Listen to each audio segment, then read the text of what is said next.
So Sit down. yesterday, okay, we met with the guy who started the whole thing, right? I mean, so he was discipled by Curtis. Lee lives in a gated community, and so I thought we were going to be there in the inner city. So as it turns out, this is the beautiful thing about it. So he just sat with us for a while, answered questions, shared his testimony, shared about how much he messed up along the way, how, you know, he started 63 home groups. And before Curtis told him, that's not the way to do it. And he says, you got to invest in a couple people deeply. So the method is MAWL, model, assist, watch, and lead. All he was doing was modeling what to do and leaving. And you give him some of that paper, right? And just go, leave, take it. Well, it wasn't working. Disciples weren't making disciples. Say it again. Model, assist, watch, and leave. Leave. And so they would describe it as riding a bike. When little childs, you see people riding bikes. Oh, it's modeled for them. They're like, okay, Daddy, help me to ride a bike. Put the kid on the bike. You hold the kid while they're pedaling, and you're assisting them now. And then after a while, you let them go. Yeah. And they're pedaling by themselves. You put them in the canoe and you push them off. Now you're watching them. Right. And you're speaking to them from, and you're telling them, okay, good, that's right. And then they fall over, help them back up. Assist them again, watch them as they go down. Eventually, though, you're going to be able to leave them on their own. So what happened was this man, Lee, won a Hindu woman to the Lord. She led her mom to the Lord. And then there was this, he calls him a redneck to the Lord. Redneck, alcoholic kind of guy. So these three he invested deeply into. And these were inner city people. I think, well, at least the one guy is, living in the hood.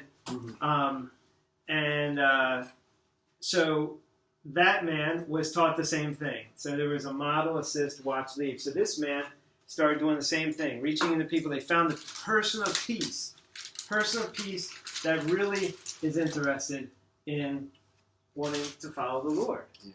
And when you find that person of peace, he says, don't stop loving people, love everybody. But the people you're investing in, the people you're committing to, have to be those that are serious about following Christ.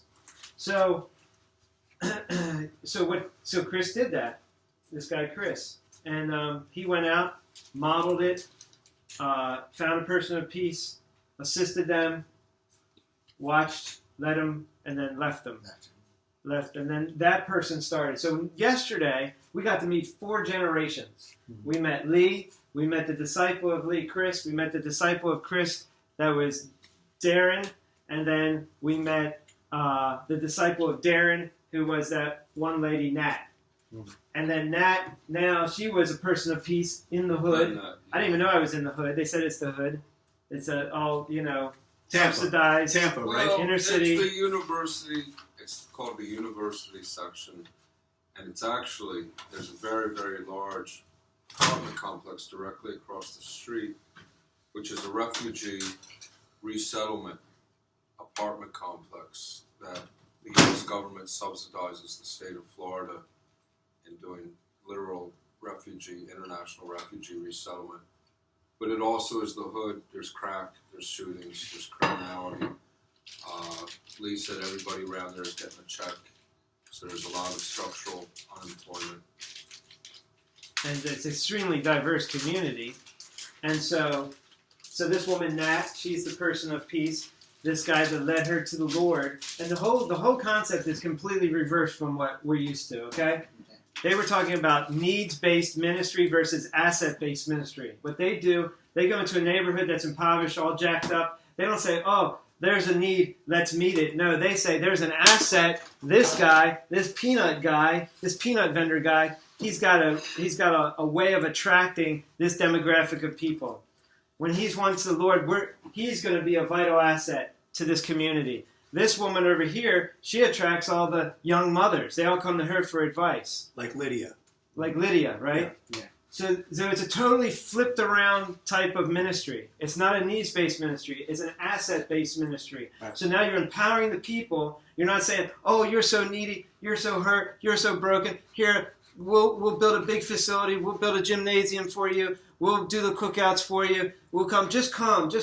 No, it's like, no, you are part. Well, when they're one to the Lord, you're a part of the kingdom of God now. Right, like that guy down the street can help me gather together a bunch of kids and we can restore a crazy old car. Right, It's somebody else's property. Exactly. He's got that asset. He's got that power. Yeah. The other thing that's completely different is it's not about come to my church meeting. It's you're speaking to somebody about the Lord now. It's like, hey, if you want to find out more about Jesus, can we meet in your home? Can we meet in your home? In your home. Can we meet in your home? That's the courageous breakthrough. That's the courageous. Can we meet in your home? Yeah, and if that person says yes, well then it's invite people who you think will genuinely be interested in hearing about Jesus. So let's just play a situation. This is a real situation. So Nat gets one to the Lord. This woman in the hood there. And she has connections. So they say, okay, Nat, invite some people. And then this man, Darren, who's third generation, he comes, he models it. He sits in her home with her. He says, okay, now we're going to sit down and we're going to go through the 7 signs of John together. So let's say Nat is there and like 5 unbelievers from the neighborhood. So the 7 signs of John are a topical study meant specifically for seekers. So Darren is now modeling it. Nat's watching. Darren's saying, okay, now we're going to open up. Is there anything anybody's struggling with today? Anybody need any prayer for something right now that they're struggling with? That's the first third of the meeting. First third is accountability and confession. Second third, now we're going to go into the Bible. Let's open our Bibles to John whatever. And I talked to also Lee about this and said, what about people that are illiterate? He said, well, you're going to tell the story then. What you're going to do is you're going to read the passage together.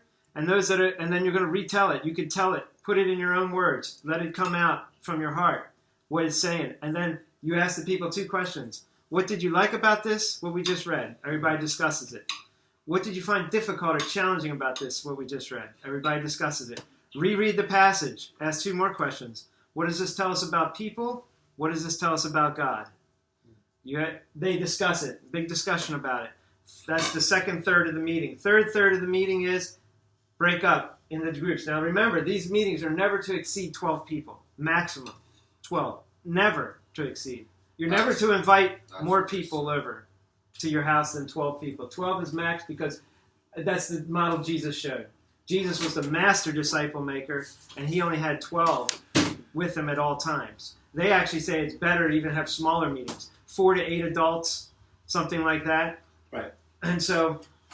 And that Peter, James, and John, too. That's the 3 disciples and then the 12 disciples. Peter, James, and John. Or even the real close cohort. Right, exactly, yeah. So... so the 3 parts of the meeting are what? Say them again. The first third is accountability and confession. Accountability and confession. I'll get to the accountability part just in a second here, what I mean by that. Second part is, so it's look back to your past week, look up to God, and what is God speaking through his holy word, and then look forward. That's what, so now, say right here in this room. Okay, we got 6 people here. Us 3 get together, you 3 get together. We're going to pray now. We're going to seek God. What is God telling me to obey from what I just read? Who is God? And we're all praying. We're going to pray quietly together. We're going to pray quietly. Lord, who are you telling me to share the gospel with this week, Lord? And you're going to write down about 5 people. Put down 5 people that you could share the gospel or your testimony with. Okay? Then after you're done praying to the Lord, you're listening for God. That takes about 10 minutes, say. Then us 3 and you 3 are going to write down. You're going to write down, okay, Brother Dais, he's going to be praying. He feels led to talk to the pastor at this church, but he feels led to talk to this person. Pastor Jameson feels led to talk to this and this. And I write it down. And then next week when we come together, we keep each other accountable. I'm going to say, did you do what the Lord asked you to do? How did it go last week when you talked to Sally? How did it go last week when you talked to that man? That's the accountability part at the first third of every meeting. Accountability and confession. And of course, it could be happening. Most of what, from my understanding, is it usually happens around a meal of some sort, a meal time. And then you go right back into it. Second, third, so you look back past week. Second, third, look up. Third, look forward. And every meeting goes like that. So now, let's say eventually Nat wins several people to the Lord. Okay? Now, after Nat is well equipped, Darren leaves. Darren will continue to watch, though. He will continue to be there for her. He will continue to be available anytime when she needs counsel, help with anything. But now he's gone. He's no longer being part of those meetings. So now, say Nat has her and, say, 6 other women or men and women in her neighborhood that are meeting in her house. Now, what that is comprised, that's called the core group. And the core group, technically, theoretically, doesn't change. That core group doesn't change. Every week, they're meeting together for years. However, every one of those people in that group are endeavoring to win new disciples to the Lord and meeting in those other people's houses at one point during the week. Once Nat and once some people in her group, so that she got 6 people in her. So Nat's saying, okay, I feel like the Lord's telling me to reach out to this homeless, this widow down the street. And this person says, I feel like God's telling me to reach out to this person. And this person in her group wins someone to the Lord. So now, instead of inviting that person into their core group, no. Now, Nat is saying to Frank, you go and model for this new convert. Go into their neighborhood. If they want to meet in the park, do it in the park. If they want to meet in their house, meet in their house. If they want to meet at the Starbucks, meet at the Starbucks. And if you need help, at any point I'm here. I can counsel you, but you know how it works because you've been doing this now for at least 4 weeks. So as soon as you find someone, you're showing them how to meet with others and how to create an atmosphere around themselves. Well, first it's exactly. So exactly, yep. You're leading them and guiding them. I think you should. So they could even be unbelievers. So let's say I meet a Muslim, or I meet a Jehovah's Witness. Well, not Jehovah's, but maybe an unbeliever of some sort. Okay, listen. I'm not going to invite you to church. What I would like to do is I'd like to come over to your house. What's a good night for you? Or we can meet in the McDonald's or wherever is convenient for you, and we can learn more about Jesus and this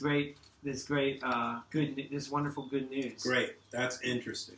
Yeah, and invite whoever you want. Do you have any friends, family members, coworkers, anybody that you think would also be interested? Bring them along, and we'll all sit down over a cup of coffee and a burger, and we're gonna have some fun. Right, and when that is in place, the building, the worship center, becomes a non-stop, everyday equipping place. It becomes the place where everybody can come for, to just study, to be quiet, to fellowship, to worship, anytime, constantly, every day of the week. Yeah, so get this. So this group in Tampa, 250 house churches now in less than 4 years, with 90% new believers. Recently purchased 1 acre of land. 250 house churches. That's what they say. In less than 4 years. In less than 4 years. With 90% new believers. 90% new believers. So, of course, they're all going to be on various maturity levels and everything else. But recently... But there's no such thing as a junior Holy Spirit, man. That's the coolest part. Come on now! There's no such thing as a junior Holy Spirit. There is the Spirit that raised the dead in you, in your circumstances. Regardless of how much information you carry, He is with you in every circumstance. Yes. Hallelujah. So... I don't like that baby Christian stuff. I love to shelter those whose faith is weak or new, but man, sometimes they are the front guard. Yeah. And we need to follow them because they get revelation and ideas that we never even thought of. So what they call this is, they call this duckling discipleship. If you've ever seen ducks, ducks have the mother that leads out in front of everybody, and there's only one duck that follows behind the mother. You don't see the bunch of ducks all spread out like this following the mom. There's the mom, there's only one behind the mom, and then only one behind that duck, and then only one behind that one, and one behind that one. And all that rear duck, the ruck, all the way in the back, all he knows to do is follow the duck right in front of him. That's all he sees. He just sees all these little feathers. I'm just following this one. And then the one in front of that one. I'm just following that one, that one. It's only the one that's in the very front that's following the mother duck, right? So it's like Paul said, follow me as I follow Christ. Follow me as I follow Christ. So this is duckling discipleship. That's why people can start discipling others and only be very young in the Lord. That's why Jesus, when he cast out the demons from the demoniac, and the man was begging him, please, Lord, let me come follow you. He said, no. Go tell others what God has done for you. He sent that man back as a missionary, 1 day old in the Lord, as a missionary to his hometown. That's right. And so this is duckling discipleship. Same with the Ethiopian We only have to eunuch. be one step ahead of those that are coming up behind. And this is the way the church is growing prolifically in China. Because, now listen to this. This is interesting. The man, Curtis Sargeant, who the Lord used to lead, he went to an island in China. 100 believers. Only 100. And he employed this methodology I just explained to you in the 1990s or something. And in a very short period of time, I don't know if it was 5, 6 years, whatever, it's now, or 10 years or whatever, 500,000 believers on that island. 500,000. 500,000 believers on the island of where? He doesn't give that away. He doesn't give it away. He doesn't give it away. Now, but because of this testimony, the underground church in China gets a hold of him. And they're like, we need to learn whatever you're doing. Nice. So he discipled this man, Yin Kai. Why did you not tell people about that island? Because of China. China's extreme persecution. Okay. So, you have Yin Kai was discipled by Curtis. Now, he was already a believer, already doing exploits in China or whatever, but not seeing the success that he saw Curtis had on this island. This man, you can look it up on Amazon, he wrote a book. You probably heard of it, T for T. What was that? T for T. Letter T, Okay. number 4, letter T. Okay. It stands for Training for Trainers. Training for Trainers. T for T. And it's a true story of how he implemented this in his own life. Now, he doesn't mention Curtis in the book or anything, but as far as I know, I haven't finished the book yet. But T for T, Training for Trainers, and how he took this methodology, ran with it, and it just exploded all over China. Okay. So right now, Big Life is the name of the organization that Curtis started. Big Life. Is connected with over 100,000 house churches in China. 100,000. That's over 1 million believers. Big Life connected with over 100,000 house churches in China. Right. Over 12,000 in India. And see, the thing was, is it reproducible in America? Would this work in America? Well, what we just saw yesterday in inner city Tampa is a hearty yes. Now, you were It does saying work. that they all got together and they purchased. Okay, yeah, so go back to that. So a couple of years ago, they were like, hey, look at this tract of land. Comes up for sale. They don't have a hierarchical sort of leadership. There is no pope or anything like that, although there are elders. Elders, after a couple of years, have been ordained. Ordained? Well, appointed, whatever you want to say. Recognized. Well, they've had hands laid on them. It's a proper Right. term, ordained. Yeah, because it does say in the book of Acts, they went around, right? And Yeah. let us ordain elders in every city. You can't take away all the word terminologies in the Christendom. Christendom is being for 2,000 years. Right. But this is a new ideology. Yeah. And it is successful. Yeah. So old terminology is not bad terminologies. Mhm. Ordination, deacons. Right, elders. it's an official position It's an because it says if any position. man desires Yeah, the accept office, if any man desires the office of an overseer, he desires a good work. So there those is an are official- wonderful things. So anyway, Okay, so they had this 1 acre of land come up for sale. So because they're interconnected still, Darren might not know a lot of people in Nat's group, but he knows Nat. And Nat knows a lot of people. And then So they just pulled together their money, bought 1 acre of land, and it was a mess. It was overgrown with weeds and drug paraphernalia and trash, the whole 9 yards. They cleared it out, and they turned it into a soccer field for kids. And they have a storage trailer, container on the lot that houses chairs, movie projector, different things. They have movie night, I think once a week outdoor. They set up a big screen, show the Jesus film, the gospel film, along with like another movie. Now, just recently, they got a bunch of dirt. They're going to grade off the whole land because the land is still very bumpy.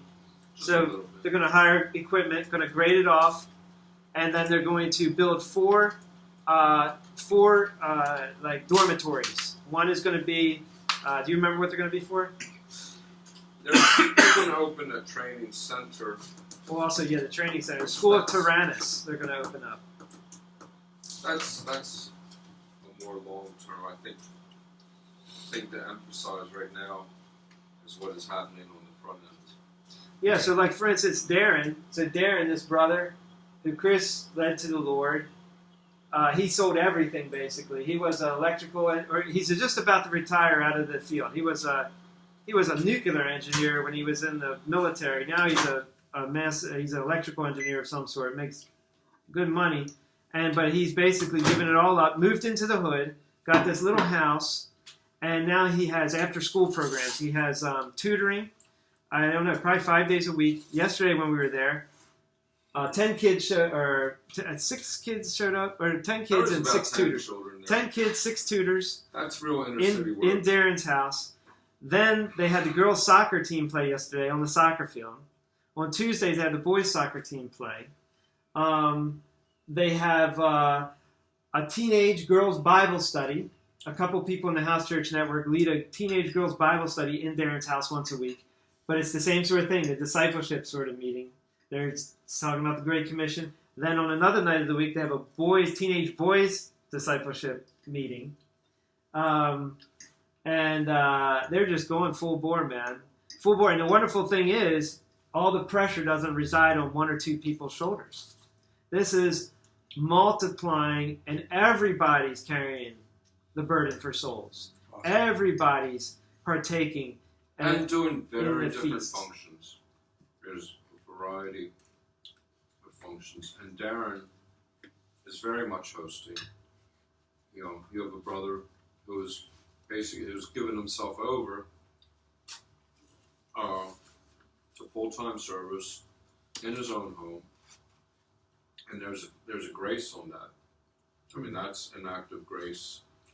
He's also working full-time. He's successful. He's able to help finance what is happening. Lee Wood also has been very successful in the business world. He's been able to help finance what they're doing.